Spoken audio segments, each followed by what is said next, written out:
राकेश, मैं आपके पास आऊंगी। सुशांत मौत मामले में नए मेडिकल बोर्ड बनाने की मांग की गई है। ये बड़ी अपडेट है सुशांत केस से जुड़ी हुई।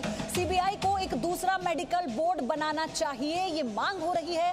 रिया चक्रवर्ती के वकील सतीश मान शिंदे की मांग है कि निष्पक्ष जांच के लिए नए मेडिकल बोर्ड को जरूरी उन्होंने बताया। तस्वीरों के आधार पर नतीजा निकालना ठीक नहीं है, ये रिया चक्रवर्ती के वकील सतीश मान शिंदे कहते हैं।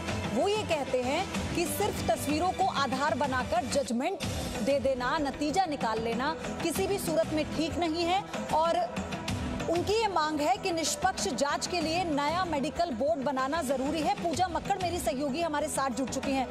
पूजा, इसका क्या आधार होगा? अभी देखिए, इसका थोड़ा सा बैकग्राउंडर लोगों को समझना होगा। कल जब सुशांत सिंह राजपूत के वकील विकास सिंह ने प्रेस कॉन्फ्रेंस की तो उन्होंने ये दावा किया कि एम्स के एक डॉक्टर ने उन्हें ये बताया है कि सुशांत की जो मौत की तस्वीरें सबसे पहले सामने आई थी, उन तस्वीरों को देखकर ये लगता है कि ये 200% मर्डर है। लेकिन ठीक उसके बाद उसके जो फॉरेंसिक मेडिसिन के हेड हैं, जो इस टीम को लीड कर रहे हैं, जो कि विसरा रिपोर्ट की जांच कर रही है, डॉक्टर सुधीर गुप्ता, उन्होंने खारिज किया इस बात को। उन्होंने कहा कि कोई भी फॉरेंसिक टीम कभी भी तस्वीरों के आधार पर आकलन नहीं करती है और केवल तस्वीरों के आधार पर आकलन करना वैसे भी ठीक नहीं होता है। ये फॉरेंसिक टीम का काम नहीं है।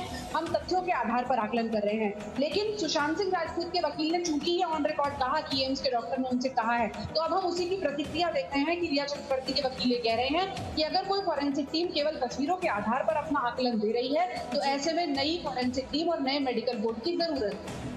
पूजा, कितनी संभावना है कि इस मांग को मान लिया जाएगा और ये इस मुद्दे पर यहाँ पर इस केस जहां तक पहुंचा है उसके बाद ये कितनी जायज है?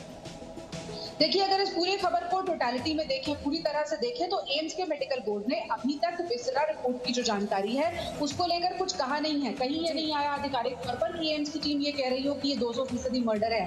कल जो कहा है सुशांत सिंह राजपूत के वकील विकास सिंह ने, वो किस आधार पर कहा है वो बेहतर जानते होंगे। इसलिए इस बात की संभावना कम है कि कोई मेडिकल बोर्ड दोबारा बनाया जाएगा, क्योंकि कल खुद डॉक्टर सुधीर गुप्ता ने कहा कि हम तस्वीरों के आधार पर आकलन नहीं करेंगे, हम विसरा रिपोर्ट के आधार पर साइंटिफिक आकलन करके सीबीआई को अपनी रिपोर्ट दे देते हैं। पूजा, पिछले हफ्ते जो एम्स के डॉक्टर्स की मीटिंग होनी थी विसरा रिपोर्ट को लेकर, वो पोस्टपोन हो गई, लेकिन अभी तक साफ भी नहीं हुआ कि वो कब होगी। तो क्या इसका इंतजार करना चाहिए या अब हो सकता है कि जल्द ये मीटिंग हो जाए ताकि चीजें और साफ हो जाएं?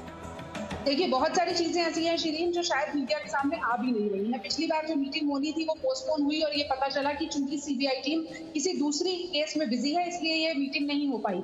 बहुत मुमकिन है कि सीबीआई टीम को मालूम हो कि विसरा रिपोर्ट में क्या है, इनकी फॉरेंसिक टीम उसे तैयार कर चुकी हो, लेकिन वो अभी सामने नहीं आ पाया है। ये भी बहुत मुमकिन है कि जो एम्स की फॉरेंसिक टीम ने अपनी रिपोर्ट बनाई है उसमें विसरा के सैंपल्स हो और साथ साथ उसमें उन तस्वीरों का जिक्र भी हो, लेकिन सिर्फ तस्वीरों के आधार पर कोई भी फॉरेंसिक टीम कभी कोई रिपोर्ट तैयार नहीं करती है। ये बात सब लोग अच्छी तरीके से जानते हैं। तो ये एक वकील का दूसरे वकील को जवाब के तौर पर ज्यादा देखा जाना चाहिए, बजाय इसके कि क्या नए मेडिकल बोर्ड का गठन हो। ठीक है, बहुत बहुत धन्यवाद पूजा आपका ये सारी जानकारी विस्तार से समझाने। Presenting B News app available on Google Play and App Store. Download it now.